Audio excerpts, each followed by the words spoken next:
Hi mga loves! Good morning, good morning, good morning everyone! For today's video is magsisimba po tayo kasi Sunday po ngayon mga loves, no? So kailangan lang po talaga natin maglaan talaga tayo ng oras para sa kanya kasi nga sa isang linggo, isang beses lang po ang pagsisimba kasi mga loves, marami din tayong mga pagkakamali, aminin na natin yon, kaya bawat linggo hiling tayo ng kapatawaran. At ayan na, palapit na pong matapos yan. Late man kaming dumating pero thank you Lord sa maraming biyaya sa buhay at hiling po namin na sana araw-araw ay magiging okay ang pamilya namin. Walang magkakasakit, yun lang yun, at simpleng pamumuhay lang, okay na kami doon. At ayan na, kasama ko yan sila, Ate Dadang, Ninang Alona, Maring Iging, at anak ni Ninang. So, naglalakad lang kami mga loves, kasi wala pang motor na masakyan. So, ayan, enjoy lang sa buhay.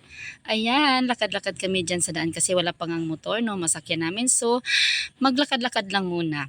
At alam nyo ba mga loves, na kailangan talaga nating gawin ito palagi sa bawat linggo kasi nga, pasalamat tayo sa Kanya, oy.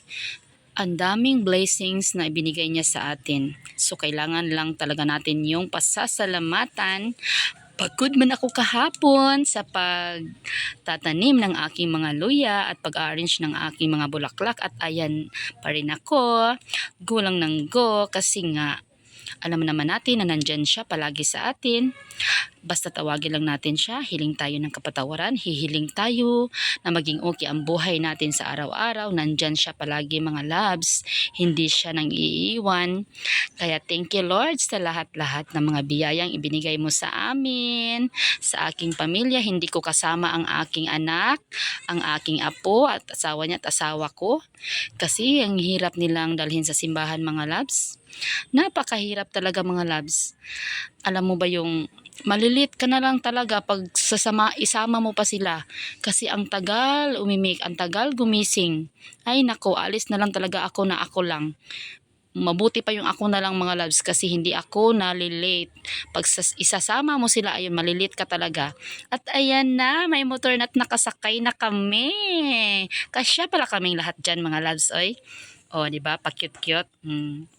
Smile, smile. Malapit lang naman ang simbahan namin mga loves. 10 pesos lang ang pamasahe. Pwede naman siyang lakarin. Kung gusto natin mag-exercise, pwede siya. Pero, ayan, kasi gutom na, hindi pa ako nakapagkape. Sakay muna. O, diba? Ayan ang daan.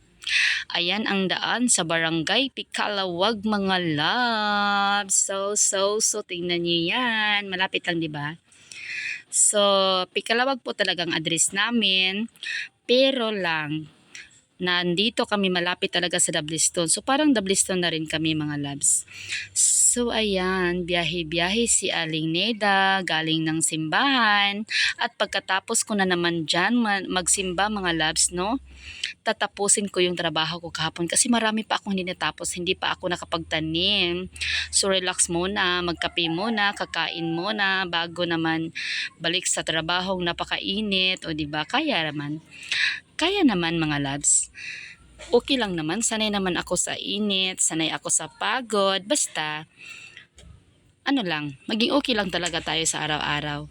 So, kailangan lang talagang magsikap, o diba? Sikap lang talaga sa buhay para may mga blessings tayong paparating. At thank you Lord sa mga biyaya na palagi mong ibinigay sa amin, na walang nagkakasakit sa pamilya ko. Salamat po talaga Panginoon. Ikaw po talaga ang kalakasan namin sa bawat oras, bawat minuto ng aming mga buhay. Ikaw lang po talaga. Kaya nagpapasalamat kami ng buong buo. At ayan na, nakarating na kami. Diyan pala kami dadaan, oh. Sa may dalawang shop dyan sa gitna na tinukuran na nila ng tindahan. Pero makadadaan din kami. So, ayan na ako. Naglalakad na papunta sa loob sa aming tirahan. Yan. At ayan na si Aling Nida mga loves na nakapagsimba na. Ang gaan na sa pakiramdam. O diba? Pakit-cute yan. Pakit-cute yan. At yun lang. Thank you for watching.